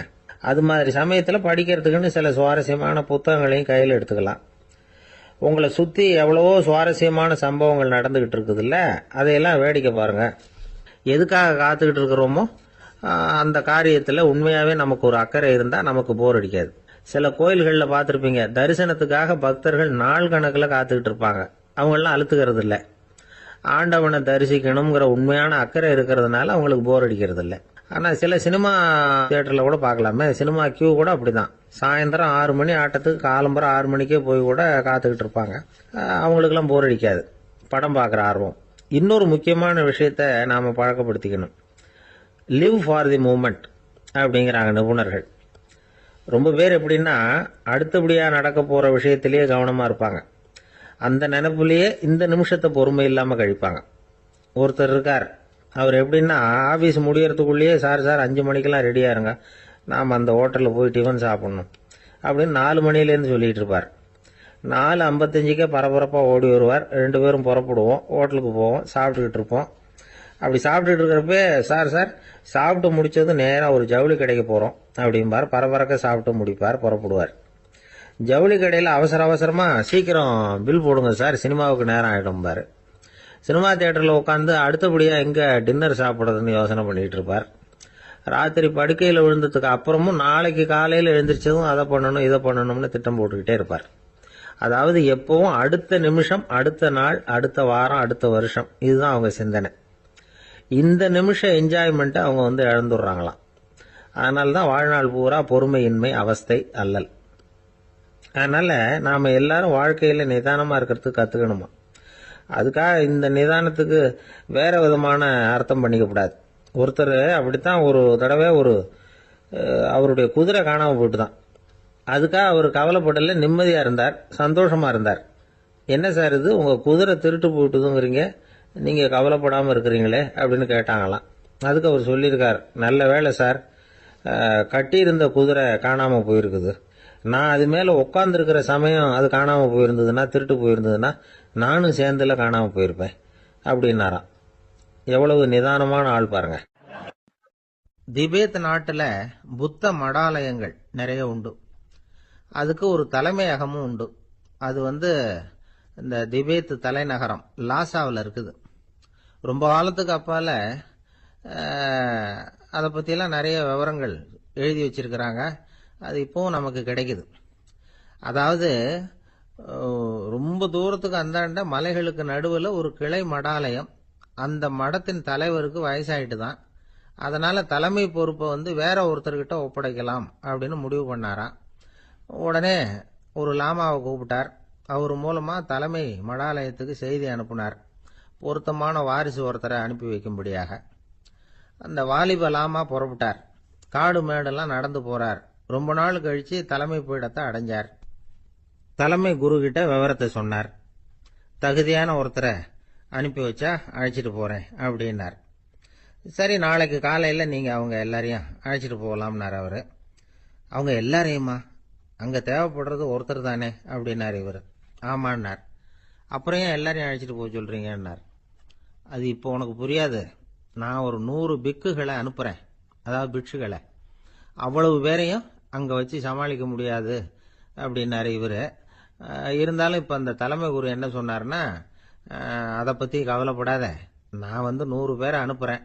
அதில் 99 பேர் வழியிலேயே காணாமல் போடுவாங்க, ஒருத்தன் மட்டும்தான் வருவான். அவனும் அங்கே சேர்ந்துட்டான்னா நீ ரொம்ப கொடுத்து வச்சவன் அப்படின்னார். இவருக்கு ஒன்றும் புரியல. இருந்தாலும் மறுநாள் அந்த வாலிப லாமா 100 பேரை அழைச்சிட்டு புறப்பட்டார். போகிற வழியிலேயே பல பேர் அங்கங்கே பிச்சுக்கிட்டு போயிட்டாங்க. அவர் சொன்னது மாதிரியே. வழியில் அவங்க ஊர்கள் இருந்தது தான் காரணம். அப்பா அம்மாவை பார்த்துட்டு வரேன் அப்படின்னு கொஞ்சம் பேர் போனாங்க. சொந்த பந்தத்தை பார்த்துட்டு வரேன் அப்படின்னு கொஞ்சம் பேர். ஒரு வாரம் ஆச்சு. இப்போ மிஞ்சினது 10 பேர் தான். வழியில் ஒரு நகரம். அங்கே சில பிட்சுக்கள் சந்திச்சாங்க. எங்கள் மடத்து தலைவர் இறந்துட்டார், உங்களில் யாராவது ஒருத்தர் எங்களுக்கு தலைவராக முடியுமா அப்படின்னு கேட்டாங்க. 10 பேரும் தயார். அதில் ஒருத்தரை அழைச்சிட்டு அவங்க போயிட்டாங்க. இன்னொரு ஊரில் சில பேர் வந்தாங்க, வழி மறிச்சாங்க. நில்லுங்க, எங்கள் மன்னர் மகளுக்கு திருமணம், அதை நடத்தி வைக்க 3 லாமாக்கள் தேவை அப்படின்னாங்க. இப்படி கொஞ்சம் கொஞ்சமா எல்லாரும் காலி. கடைசியில 2 பேரும் மிஞ்சினாங்க. அங்க ஒரு இளம்பெண் எதிரில் வந்தா. எங்க அப்பா வேட்டைக்கு போயிருக்கிறாரு, இன்னும் திரும்பி வரல. வீட்டில் வேற யாரும் இல்லை, தனியா இருக்க பயமா இருக்கு, யாராவது ஒருத்தர் எனக்கு துணையா இருக்கணும் அப்படின்னு கேட்டுக்கிட்டா. எங்க 2 பேர்ல நீயே ஒருத்தரை தேர்ந்தெடுத்துக்கோ, இல்லைன்னா எங்களுக்குள்ள சண்டை வந்துடும் அப்படின்னாங்க. இப்ப மிஞ்சினவர் ஒருத்தர். அவருக்கும் ஒரு சோதனை வந்தது. ஒரு தர்க்கவாதி எதிரில் வந்தான். உன்னோட வாதம் பண்ணணும்னா. இவனோட வாதம் பண்றேன், அது முடிய ரொம்ப காலம் ஆகலாம். தர்க்கத்துல நான் ஜெயிச்சா அங்க வரேன், இல்லைன்னா இவருடைய சீடனை ஆயிடுவேன் அப்படின்னார் அவரு. கடைசியா அழைக்க வந்த வாலிபலாமா மட்டும் வெறும் கையோட திரும்பி போனார். அங்க இருந்த வயசான மடாதிபதி கேட்டார், எத்தனை பேர் அங்கிருந்து புறப்பட்டீங்கன்னார். என்னையும் சேர்த்து 101ன்னார் அவரு. நல்லது, நீயாவது திரும்பி வந்திய, அதுதான் எனக்கு போதும். ஏன்னா நீ தான் எனக்கு உண்மையான வாரிசு. அந்த 100 பேர்ல யாரும் வரமாட்டாங்க அப்படின்னார் அவர். ஏன்னா அவருக்கு தெரியும் இவர் ஒருத்தர் தான் திரும்பி வருவாருங்கிறது. திபேத்தில் ஒரு பழங்கால பழமொழி உண்டாம், 100 பேர் செல்லலாம், எப்பொழுதாவது ஒருவன் அபூர்வமாக அடைய வேண்டிய இடத்தை அடைவான். இதுதான் அந்த பழமொழி. ஒரு உன்னதமான இலக்கை அடையணும்னா அது அவ்வளவு சுலபமான காரியம் இல்லை. இந்த காலத்து மடாலயம் ஒன்றும், அதுல ஒரு தலைவர், அவருக்கு வயசாயிட்டுது, தனக்கு ஒரு வாரிசை நியமிக்கணும் அப்படின்னு ஆசைப்பட்டார். ரொம்ப கஷ்டப்பட்டு ஒருத்தரை பிடிச்சார். தனக்கு வாரிசா நியமிச்சுட்டு அவர் சமாதி ஆயிட்டார். புதுசா பொறுப்பேற்றுக்கிட்டவர் அப்படியே உட்கார்ந்துருந்தார். அவரை தேடிட்டு பத்திரிகை நிருபர்கள்லாம் வந்தாங்க, கேட்டாங்க. அவர் உங்க பொறுப்புல அவர் பெரியவர் விட்டுட்டு போன இது எவ்வளவு சுமாரா தேரும், எவ்வளவு விட்டுட்டு போனார் அப்படின்னு கேட்டிருக்கிறாங்க. அது என்ன ஒரு 50 லட்சம் இருக்கும் அப்படின்னாராம். அவ்வளவும் பணமா அப்படின்னு கேட்டிருக்காங்க. இல்லைங்க, கடன் அப்படின்னாராம் இவர். ஒரு காட்டுல ஒரு நரி இருந்தது. ஒரு நாள் காலை நேரம் அது தன்னுடைய இருப்பிடத்திலிருந்து வெளியில வந்தது. கொஞ்ச தூரம் நடந்து வந்தது. அப்பதான் அது தன்னோட நிழலை கவனிச்சு பார்த்தது. பார்த்தா அது ரொம்ப நீளமா பெருசா இருக்குது. காலை நேரத்துல நிழல் அப்படித்தானே இருக்கும். ஆனா அந்த நரிக்கு அந்த விஷயம் தெரியல. தன்னுடைய நீண்ட பெரிய நிழலை பார்த்து ஆச்சரியப்பட்டது. ஆஹா, நாம இவ்வளவு பெருசாவா இருக்கிறோம் அப்படின்னா என்னுடைய காலை சாப்பாட்டுக்கு ஒரு யானை இல்லைன்னா ஒரு ஒட்டகம் கிடைச்சாதான் சரியா இருக்கும் போல இருக்கு அப்படின்னு முடிவு பண்ணிட்டுது. உடனே ஒரு யானை அல்லது ஒட்டகத்தை தேடி அலைஞ்சது, எங்க கிடைக்கும்னு. கிடைக்கவே இல்லை. மத்தியானம் 12 மணி ஆயிட்டுது. பசியோடு அலையுது. இப்ப தன்னோட நிழலை பார்த்தது. அது மத்தியான நிழல் எப்படி இருக்கும், அது ரொம்பவும் குறுகி போய் தெரிஞ்சது. உடனே அந்த நரி என்ன நினைச்சுக்கிட்டு தான் தெரியுமா, காலை ஆகாரம் சாப்பிடாததுனால நம்ம உடம்பு இப்படி அழிச்சு போட்டுதே அப்படின்னு நினைச்சுக்கிட்டு தான். கொஞ்ச நேரம் கழிச்சு மறுபடியும் தன்னுடைய நிழலை பார்க்குது. அது இன்னமும் குறுகி போய் காலடியிலேயே வந்துட்டுது. அதுக்கு பயமா போயிடுது. ஐயோ, இன்னும் கொஞ்ச நேரத்துல நாம இறந்துருவோம் போல இருக்க, இப்ப என்ன செய்யறது? இந்த சமயத்துல ஒரு எறும்பு கிடைச்சா கூட போதும், அதை நம்ம காலை ஆகாரமா நினைச்சு சாப்பிட்டு விடலாமே அப்படின்னு நினைச்சுதான். நம்முடைய நிழல் கூட நம்மள மாதிரியே தான் அடிக்கடி மாறிக்கிட்டே தான் இருக்குது. அது எப்பவும் ஒரே மாதிரி இருக்கிறது இல்ல. மனிதனுக்கு ஏற்படுகிற தன்முனைப்பு இருக்கு பாருங்க, ஈகோ, அது கூட ஒரு நிழல் மாதிரி தானா. அப்படி நினைக்க ஆரம்பிச்சுட்டா அதனால ஏதும் பிரச்சனை வராதான். தன்முனைப்பை நிழல் போலவே ஏற்றுக்கொள்ளுங்கள் அப்படிங்கிறது பெரியவங்க கருத்து. ஒரு காரியத்தை வெற்றிகரமா நல்ல விதமா செஞ்சு முடிக்கிறோம்னு வச்சுக்கோங்க, அந்த சமயத்துல ஒரு வித நுட்பமான தற்பெருமை நமக்குள்ள உண்டாகுது. இது இயற்கையானது, அதனால இது மேல பற்று வைக்கக்கூடாது. அப்படி வைக்க ஆரம்பிச்சுட்டா அந்த தற்பெருமை ஒரு நிரந்தர விருந்தாளியா நம்ம கிட்ட தங்கிக்கும். நம்ம நிழல் எப்படின்னு பாருங்க, நாம நடக்கும் பொழுது நம்ம பின்னாடியே வரும். தன்முனைப்பையும் அப்படியே நினைச்சுக்குங்க. நிழல் யாருக்கும் எந்த பிரச்சனையையும் உண்டாக்குறது இல்லை. ஆனா அந்த நிழலை கண்டே நாம பயப்பட ஆரம்பிச்சுட்டா நாம எதுலயும் வெற்றி காண முடியாது. நிழலோட சண்டை போடக்கூடாது. அது மாதிரி தன்முனைப்போடவும் நாம சண்டை போட வேண்டியதில்லை. இல்லாத ஒன்றோடு சண்டை போடுறது எப்படின்னா, அது இருட்டோட சண்டை போடுறது மாதிரி. நாம நிழல் கிடையாது, நம்ம கிட்ட இருக்கிற தன்முனைப்பு ஒரு நிழல். நம்ம நிழலையும் நமக்கு சமமா பாக்குறோம் பாருங்க, அங்கதான் சிக்கலே ஆரம்பம். இப்போ நாம நடந்து போயிட்டு இருக்கிறோம், நம்ம நிழல் தரையில விழுது. யாரோ ஒருத்தர் நம்ம நிழல் மேல காலை வச்சு நடந்து போறார். உடனே அவர்கிட்ட சண்டைக்கா போறோம், ஏண்டா என் நிழலை மிதிச்ச அப்படின்னு. நமக்கு தெரியும் அது நிழல் தாங்கிறது. அவர் உங்க மேல நடக்கல, உங்களுடைய நிழல் மேலதான் நடக்கிறார். அது மாதிரி உங்க தன்முனைப்பின் மேல யாராவது நடந்தா உங்களை அவமானப்படுத்துறதா நினைக்கிறீங்க. காரணம், நாமளும் நம்ம தன்முனைப்பும் ஒண்ணுங்கிற நினைப்பு தான் காரணம், மற்றபடி வேற ஒண்ணும் கிடையாது. நம்ம நிழல் மேல நடக்கிறவர் நம்மளை காயப்படுத்துறது இல்ல. தன்முனைப்பு வேண்டாத ஒன்னாவும் பார்க்க வேண்டியதில்லை. அது இயற்கை. நிழலை உங்க முன்னாடி வைக்க வேணாம், அது உங்க பின்னாடியே இருக்கட்டும். நிழலின் நிழலாகி விடாதீர்கள், நீங்கள் நீங்களாகவே இருங்கள். இதுதான் சான்றோர் சிந்தனை. ஒரு பேருந்துல ஒரே நெரிசல். ஒருத்தர் பக்கத்துல நின்றுகிட்டு இருந்தவர்கிட்ட ரொம்ப பணிவா விசாரிச்சார், ஏன் சார் நீங்க ஏதாவது பெரிய உத்தியோகத்துல இருக்கிறீங்களா அப்படின்னார். அப்படிலாம் ஒண்ணும் இல்லைங்கன்னார் அவரு. அப்படின்னா வேற ஏதாவது அரசியல்ல பெரிய பதவியில் இருக்கிறீங்களா அப்படின்னு கேட்டார். அதுவும் இல்லைங்கன்னார். சரி, பணமாவது அதிகமா வச்சிருக்கீங்களா அப்படின்னு கேட்டார். அப்படிலாம் ஒன்றும் கிடையாது சார்னார் அவரு. அப்புறம் எதுக்குடா என் காலை மிதிச்சுக்கிட்டு இருக்கிற, இடரா காலை அப்படின்னாராம். ஒரு ஆள் இருந்தான், நிறைய பணம் சம்பாதிச்சான், ஆனா செலவு பண்ண மனசு வரல, கருமி. அவன் என்ன பண்ணா, சேர்த்த பணம் பூராவையும் ஒரு மரத்தடியில புதைச்சு வச்சிருந்தான். வாரத்துக்கு ஒரு தடவை அந்த மரத்தடிக்கு வருவான், புதைச்ச இடத்த அவளோட பாத்துக்கிட்டு இருப்பான், அதுக்கப்புறம் போயிடுவான். அவ்வளவுதான். ஒரு நாள் ஒரு திருடன் வந்தான், இவன் புதைச்சு வச்சிருந்ததெல்லாம் எடுத்துட்டு போட்டான். இது தெரிஞ்சு போச்சு. அந்த கருமி புலம்ப ஆரம்பிச்சுட்டான். இவன் புலம்பல கேட்டதும் அக்கம் பக்கத்துல இருந்தவங்க எல்லாம் ஓடி வந்தாங்க. என்ன விஷயம்னு விசாரிச்சாங்க. இவன் சொன்னான். ஒரு பெரியவர் கேட்டார், ஏப்பா வாரம் இந்த இடத்த பாக்குறதாக சொன்னியே, எப்பவாவது இதுல இருக்கிற பணத்தை எடுத்து செலவு பண்ணிருக்கியா அப்படின்னு கேட்டார். நான் அப்பப்போ அதை பாக்குறதுதான் வழக்கம், அதை தொட்டதே இல்லைன்னு. அவன் சரி அப்படின்னா இப்பவும் நீ அதே மாதிரி வாரம் ஒரு தடவை இந்த இடத்த பாத்துட்டு போகலாமே அப்படின்னாராம் அந்த பெரியவர். அதுவும் சரிதானே, எவ்வளவு காலமானாலும் அவன் அந்த பணத்தை எடுத்து செலவு பண்ண போறதில்ல. அப்படி இருக்கிறப்ப உள்ளே பணம் இருந்தாலும் ஒண்ணுதான், இல்லாம போனாலும் ஒண்ணுதான். இதுல இருந்து என்ன புரியுதுன்னா, ஒருத்தர் கிட்ட இருக்கிற பணத்தை கொண்டு அவரு பணக்காரரா ஏழையா அப்படின்னு முடிவு செய்யறது சரியில்லை. அந்த செல்வத்தை அனுபவிக்கிற திறன், பயன்படுத்துற திறன், அதை வச்சுதான் அவர் ஏழையா பணக்காரரா அப்படிங்கறத நிர்ணயம் பண்ணணும். அதுதான் சரி. செலவு பண்ண தெரியாதவன் சேகரம் பண்ணிட்டே இருக்கிறதுனால என்ன பிரயோஜனம்? தலைமுடியே இல்லாதவன் தாராளமா சீப்புகளை வாங்கி சேகரம் பண்றது மாதிரி தானே இது. சில சமயம் செலவு பண்ண நாம தயாரா இருந்தா கூட அந்த செல்வம் நமக்கு பயன்படுறது இல்ல. அரேபியாவில் ஒரு நகை வியாபாரி விலை உயர்ந்த முத்துக்களை எல்லாம் அவர் வச்சு வியாபாரம் பண்ணிட்டு இருந்தார். அவர் ஒரு சமயம் ஒரு பாலைவனம் வழியா போயிட்டு இருக்கிறார் ஒட்டகத்துல. அப்போ திடீர்னு கடுமையான புயல் வீச ஆரம்பிச்சுட்டு திசை தவறி இவர் எங்கேயோ வந்துட்டார்.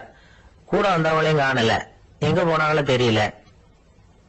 இவர் ரொம்ப பயந்து போய் அங்கேயும் இங்கேயுமா அலைஞ்சு திரியிறார். வழியே தெரியல, பசி கடுமையாயிட்டுது. ஒட்டகத்து முதுகுல ஒரு மூட்டை இருந்தது, அதை பிரிச்சு பார்த்தார். உள்ள ஏதாவது இருக்கான்னு தேடி பாக்குறார். அது வரைக்கும் கண்ணுல தட்டுப்படாத அபூர்வமான ஒரு பை கண்ணுல போட்டது. ஆஹா, அதுல ஏதாவது சாப்பிடறதுக்கு இருக்கும் அப்படின்னு நினைச்சு ஆவலா அதை பிரிச்சு பாக்குறார். அந்த பையில விலை உயர்ந்த முத்துக்கள் நிறைய இருந்ததாம். அப்பதான் அவர் நினைச்சாராம், விலை உயர்ந்த முத்துக்கள் கூட சாப்பிடுறதுக்கு உணவாக முடியாது அப்படிங்கறத புரிஞ்சுக்கிட்டாராம். எந்த நேரத்துல எது நமக்கு தேவையோ அது நமக்கு தாராளமா கிடைக்கணும். அப்படி அது கிடைக்கிறதுக்கு நம்ம கிட்ட இருக்கிற செல்வம் பயன்படணும். அது நமக்கும் பயன்படலாம், நம்ம மூலமா அடுத்தவங்களுக்கும் பயன்படலாம். அதுதான் செல்வத்தின் பயன். ஒரு மரத்தடியில ஒருத்தன் உட்கார்ந்து அழுதுகிட்டு இருந்தான். அந்த பக்கமா வந்த இன்னொருத்தன் ஏப்பா அழுதுகிட்டு இருக்கிறேன்னு கேட்டான். இந்த இடத்துலதான் பூமிக்கு அடியில பணம் இருக்குது, புதைச்ச இடம் தெரியல, அதான் அழறேன் அப்படின்னா. நல்லா ஞாபகப்படுத்தி பாரு, எந்த இடத்துல புதைச்ச அப்படின்னு கேட்டான் இவன். அது எப்படி எனக்கு தெரியும், புதைச்சு வச்சிருக்கிறவன் நான் இல்லையே, எங்க எழுத்து விட்டுக்காரன் அப்படின்னு இவன். ஒரு பெரியவர்கிட்ட பேசிக்கிட்டு இருந்தேன். அவரு என்கிட்ட ஒரு கேள்வி கேட்டார். திருடர்கள் எத்தனை வகை தெரியுமா உனக்கு அப்படின்னார். இதுதான் அவர் கேட்ட கேள்வி. எதுக்காக என்ன பார்த்து அந்த கேள்வி கேட்டாரு தெரியல. இருந்தாலும் நான் அவருக்கு பதில் சொன்னேன். திருடர்கள்ல எத்தனையோ வகை உண்டுங்க. கார் திருடன், சைக்கிள் திருடன், முகமூடி திருடன், எப்படி சொல்லிட்டு போலாம். இருந்தாலும் என்னுடைய சிற்றறிவுக்கு எட்டின வரையில திருடர்களை 2 வகையா பிரிக்கலாம் அப்படின்னு நினைக்கிறேன். ஒன்னு ராத்திரியில திருடுற திருடன், இன்னொருத்தன் பகல்ல திருடன், அதாவது பகல் திருட ராத்திரி திருடன் அப்படின்னு பெரியவர் சிரிச்சார். என்ன சிரிக்கிறீங்களா? என்ன கள்வர்கள் 4 வகை அப்படின்னு ஆரம்பிச்சார். எப்படின்னு கேட்டேன். சாப்பாட்டுக்கு இல்லாம திருடுறாங்க பாருங்க, அது ஒரு வகையாம். சாப்பாட்டுக்கு இருந்தும் திருடுறாங்க பாருங்க, அது ஒரு வகையாம். இதை தவிர இன்னும் ஒரு 2 வகை திருட்டு உண்டு. அது என்னன்னா, ஆண்டவன் கிட்ட இருந்து நாம திருடுற திருட்டு, இன்னொன்னு என்னன்னா நம்ம கிட்ட இருந்து ஆண்டவன் திருடுற திருட்டு அப்படின்னார். எனக்கு ஒண்ணும் புரியல. என்ன சார் இது, ஆண்டவனையே வந்து திருடன்னு சொல்றீங்களே அப்படின்னு ஆச்சரியமா. ஆமாங்க, ஆண்டவனை வந்து கள்வன்னு சொல்றது இல்லையா? காஞ்சிபுரத்துக்கு பக்கத்துல திருக்கார்வனம் அப்படின்னு ஒரு ஊர் இருக்கு. அங்க உள்ள பெருமாளுக்கு வந்து கள்வர்னு தான் பேரு. அது மட்டும் இல்ல, திருமங்கையாழ்வார் தம்முடைய திரு நெடுந்தாண்டகத்துல கார்வனத்துள்ளாய் கல்வா அப்படின்னு தான் அழைக்கிறார் அப்படின்னு நிறைய உதாரணம்லாம் சொல்ல ஆரம்பிச்சார். அதுக்கப்புறம் அவர்கிட்ட பேசி நான் புரிஞ்சுக்கிட்ட விவரங்களை தான் இப்போ உங்ககிட்ட சொல்ல போறது. அதாவது அவர் சொன்ன முதல் வகை திருடர்கள் வந்து சாப்பாட்டுக்கு இல்லாம திருடுறவங்க. இவங்களை வந்து திருத்தி விடலாம். சாப்பாட்டுக்கு இருந்தும் பணம் சேர்க்கணுங்கிற ஆசையால பொய் கணக்கெல்லாம் எழுதுறாங்க பாருங்க, அவங்க தான் 2வது வகை. 3வது வகை திருட்டு தான் மிகப்பெரிய திருட்டு. இறைவனுக்கு சொந்தமானதை நம்முடையதுன்னு நினைக்கிற திருட்டு. எது இறைவனுக்கு சொந்தமானது அப்படின்னா ஆத்மா. பகவானுக்கு சொந்தமான ஆத்மாவை நம்முடையதுன்னு நினைக்கிறது தான் அந்த மாபெரும் திருட்டு. இதுக்கு பேரு தான் ஆத்மாபகாரமா. சரி, இதுக்கு பரிகாரம் என்ன? எல்லாம் இறைவனுடையது, நமக்கு ஒண்ணும் இல்லை அப்படின்னு நினைக்கிறது தான் இதுக்கு பரிகாரம். இதெல்லாம் இருக்கட்டும். 4வது திருட்டு ஒண்ணு சொன்னோம்ல, ஆண்டவன் நம்ம கிட்ட இருந்து திருடுறது. அது எப்படி? ஆண்டவனை வந்து கள்வன்னு சொல்றாங்க, அது சரி. அவர் என்னத்தை திருடினார்? இப்போ இன்னொருத்தருக்கு சொந்தமான ஒன்னை எடுத்து வச்சுக்கிறது தான் கள்ளத்தனம். ஆனா ஆண்டவன் எடுத்துக்கிட்டோம்னா இருக்கிறது எல்லாமே அவனுக்கு சொந்தம். அப்படி இருக்கிறப்போ அவரை எப்படி கள்வன்னு சொல்றது? இது என்ன புரியாம இருக்குது அப்படின்னு சொல்லி பார்த்தா அதுக்கும் விளக்கம் சொல்றாங்க அவங்க. அதாவது ஆண்டவனுக்கு வந்து உருவமே கிடையாது, அருவமா இருக்கிறவன், அதாவது உருவம் இல்லாம இருக்கிறவன். அப்படி உள்ள பகவான் வந்து நம்மள மாதிரி உருவத்துல இருக்கிறான். நம்மள மாதிரியே கையை காலு மூக்கெல்லாம் இருக்குது ஆண்டவனுக்கு. இந்த உருவம் நம்ம கிட்ட இருந்து திருடினது தானே. அவன் வந்து தன்னுடைய உண்மையான திருமையை வந்து நமக்கு காட்டாம, அதாவது தரிசனம் கொடுக்காம இருக்கிறது கள்ளத்தனம் தானே. அதனாலதான் இதுவும் ஒரு பெரிய திருட்டு, இருக்கிறதுலயே மிகப்பெரிய திருட்டு அப்படிங்கிறார். என்கிட்ட இருந்த பேசிட்டு இருந்தாரு, இந்த விஷயம்லாம் சொல்லிட்டு இருந்தாரு இந்த பெரியவர். அதாவது திருட்டை வந்து ஆன்மீக நோகத்துல அவர் பாக்குறார். நம்ம பார்வையில இதை விட அபூர்வமான திருட்டுலாம் இங்க உண்டு, அபூர்வமான திருடர்களும் உண்டு. ஒரு திருடன் சிறையிலிருந்து விடுதலையாகி வெளியில போனான். கொஞ்ச நாள்ல மறுபடியும் திரும்பி ஜெயிலுக்கு வந்துட்டான். அப்போ சிறை அதிகாரி அவனுக்கு வந்து அறிவுரை சொன்னாராம். ஏன்பா இப்படி அடிக்கடி தப்பு பண்ணிவிட்டு ஜெயிலுக்கு வந்துடுறியே, உனக்கு சொந்த பந்தம் எதுவும் இல்லையா? உனக்கு அப்பா அண்ணன் தம்பிகள் அவங்க கூட எல்லாம் சேர்ந்து வாழணுங்கிற ஆசை இல்லையா அப்படின்னு கேட்டிருக்காரு. அவங்களோட சேர்ந்து வாழணுங்கிற ஆசை எனக்கு நிறைய உண்டுங்க சார் அப்படின்னு அவன். அப்புறம் எதுக்கு இப்படி ஜெயிலுக்கு வந்துடுற அப்படின்னாரான் அவரு. அவங்க எல்லாருமே இங்கதானே சார் இருக்காங்க அப்படின்னு அவன். ஒரு நண்பர் வந்தார், ரொம்பவும் இறுக்கமா உடை அணிஞ்சிருந்தார். அதாவது ஆடைக்குள்ள அவர் மாட்டிக்கிட்டு இருந்தது மாதிரி தெரிஞ்சது. ஏன் துணி குறைச்சலா எடுத்துட்டீங்களா அப்படின்னு கேட்டோம். இல்லைங்க, எனக்கு எப்பவுமே இறுக்கமா உடை அணியறது தான் பிடிக்கும் அப்படின்னாரு. ஒருத்தர் எப்படி உடை அணிகிறார் அப்படிங்கறத வச்சு அந்த ஆள் எப்படிப்பட்டவர் அப்படிங்கறத கண்டுபிடிச்சிடலாம். உடை அணிகிற விதம் ஒருத்தருடைய மனநிலையை வெளிப்படுத்துதான். இப்ப இறுக்கமான உடை அணிகிறவங்க பொதுவா மன நிம்மதி இல்லாதவங்களா இருப்பாங்களாம், கோபக்காரங்களா இருப்பாங்களாம். ரொம்ப தொலைதொலைப்பா ஆடை அணிகிறவங்க இருக்கிறாங்கல்ல, அவங்க எல்லாம் அமைதியான ஆளா இருப்பாங்களாம், சாந்தமா இருப்பாங்களாம். இவங்க எல்லாம் போராடுறதுக்கு சரியா வரமாட்டாங்களாம். இப்படி ஒரு கணிப்பு இருக்குது. அதனாலதான் போர் வீரர்களுக்கு எல்லாம் இறுக்கமான உடையை தான் கொடுக்கறது வழக்கம். ஆனா சன்னியாசிகளை பாருங்க, அவங்களுக்கு எல்லாம் ரொம்ப தொலை உடைகள் தான். அவங்க எல்லாம் வந்து டைட் பேண்ட் போட்டுட்டு நிக்க மாட்டாங்க சன்னியாசிகள்லாம். அதே மாதிரி சன்னியாசிகள்லாம் காவி உடைய தேர்ந்தெடுக்கிறதுக்கும் காரணம் உண்டு. பல ஆண்டுகள் சோதனை செஞ்சு பார்த்துட்டு தான் சன்னியாசத்துக்கு காவி தான் சரி அப்படின்னு முடிவு பண்ணியிருக்கிறாங்க. இப்ப பௌதீக விஞ்ஞானப்படியும் அதுதான் சரி. அதாவது சூரிய ஒளியில 7 வண்ணங்கள் உண்டு. ஒரு பொருள் மேல அது விழும்போது அந்த பொருள் நமக்கு சிவப்பா தெரிஞ்சதுன்னா அந்த பொருள் சிவப்பை தவிர மற்ற எல்லா நிற கதிர்களையும் உள்வாங்கிக்கிட்டு சிவப்பு நிறத்தை மட்டும் வெளியில விடுது. அதாவது விலக்கி விடுது. அதனாலதான் அந்த பொருள் சிவப்பா தெரியுது. உடல் ஆரோக்கியத்துக்கு ஓரளவு சிவப்பு தேவைப்படுது.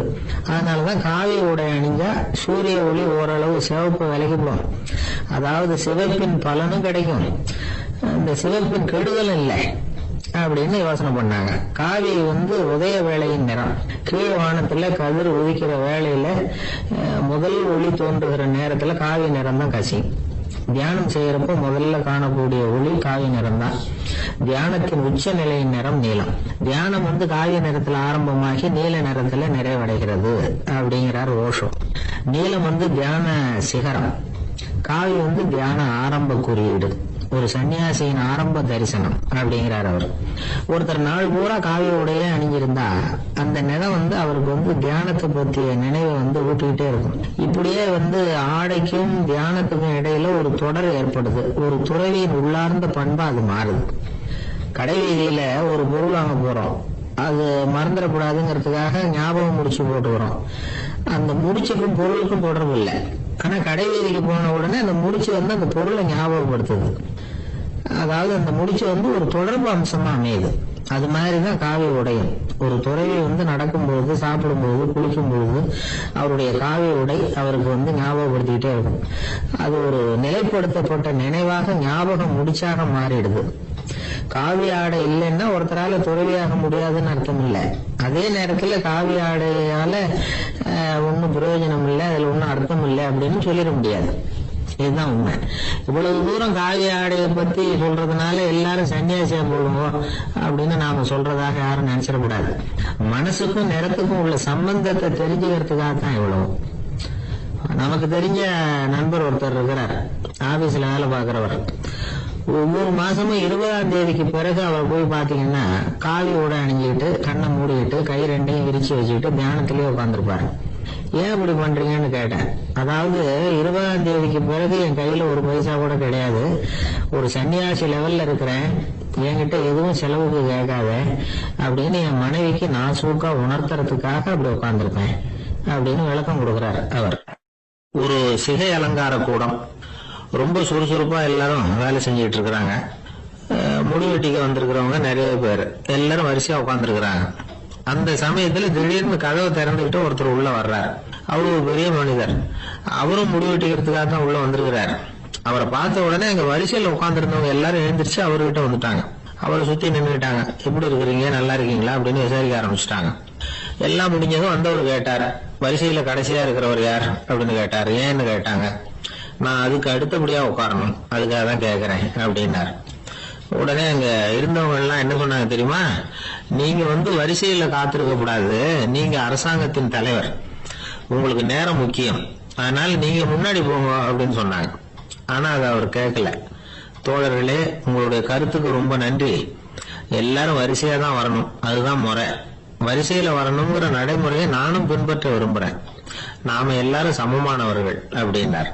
இப்படி சொல்லிவிட்டு வரிசையில கடைசியா இருந்த ஒரு நாற்காலியில போய் உட்கார்ந்துகிட்டார். தன் சட்டை பையில இருந்த ஒரு செய்தித்தாளை எடுத்தார், படிக்க ஆரம்பிச்சிட்டார். ஆனா அங்க இருந்தவங்களால இதை பாத்துக்கிட்டு சும்மா இருக்க முடியல. ஒருத்தர் எழுந்திரிச்சு வந்தார். ஐயா, இப்ப என்னுடைய முறை வந்திருக்குது, நான் தான் போக வேண்டிய முறை, உங்களை இங்க காத்திருக்க வைக்கிறத விட ஒரு 5 ஆண்டுகளுக்கு கூட நான் முடிவெட்டிக்காம இருந்துட முடியும் அப்படின்னார். அவர் மறுபடியும் சொன்னார், ஐயா, நீங்க வரிசை முறையை தாண்டி போக விருப்பப்படல, சரி, ஆனா என்னுடைய முறையை மாத்தி கொடுக்கறதுக்கு எனக்கு முழு உரிமை இருக்குது. இதுக்கு பதிலா உங்களுடைய கடைசி இடத்தை நான் எடுத்துக்கிறேன், இதை நீங்க மறுக்க முடியாதுன்னார். அங்க இருந்த மத்தவங்களும் இதை ஒரு மனசா வற்புறுத்த ஆரம்பிச்சுட்டாங்க. அந்த பெரிய மனிதர் பார்த்தார், சரின்னு கடைசியா ஒத்துக்கிட்டார். அவர் யார் தெரியுமா, அவர் தான் மாவீரர் லெனின். ரஷ்யாவில கிரெம்ளின் சிகை அலங்கார கூடத்துலதான் இது நடந்தது. எல்லாரும் இந்நாட்டு மன்னர்கள்னு வாயளவுல பேசுறதுல என்ன பிரயோஜனம், நாம எல்லாரும் சமம் நடைமுறையில கடைபிடிச்சு காட்டினவங்க கொஞ்சம் பேர் தான். அவங்கள ஒருத்தர் தான் லெனின். வரிசையில நின்று வர்றதுங்கிறது ஒரு சிறந்த பண்பு, உயர்ந்த பண்பு. இன்னைக்கு பல இடங்கள்ல அது நமக்கு தேவைப்படுது. ஒரு ரேஷன் கடைவாசல், கடை திறக்கிறதுக்கு முன்னாடியே எல்லாரும் வரிசையில நின்றுட்டாங்க. கடைசியா அந்த ஒருத்தர் கியூல முன்னாடி போறதுக்கு முயற்சி பண்றாரு. ஏற்கனவே நின்றுட்டு இருக்கிறவங்க அவரை முன்னாடி போறதுக்கு விட மாட்டேங்கிறாங்க. கடைசியா போய் நில்லையா அப்படின்னு எல்லாரும் கத்துறாங்க. அதான் அவர் காதுல வாங்கல, முண்டி அடிச்சுட்டு முன்னாடி போறதுக்கே முயற்சி பண்ணிட்டு இருக்கிறார். எல்லாரும் சேர்ந்து அவரை வலுக்கட்டாயமா இழுத்து கொண்டாந்து பின்னாடி கொண்டு போய் நிறுத்திவிட்டு சொன்னாங்க, பாருப்பா, நாங்க இருக்கிற வரைக்கும் நீங்க முன்னாடி போய்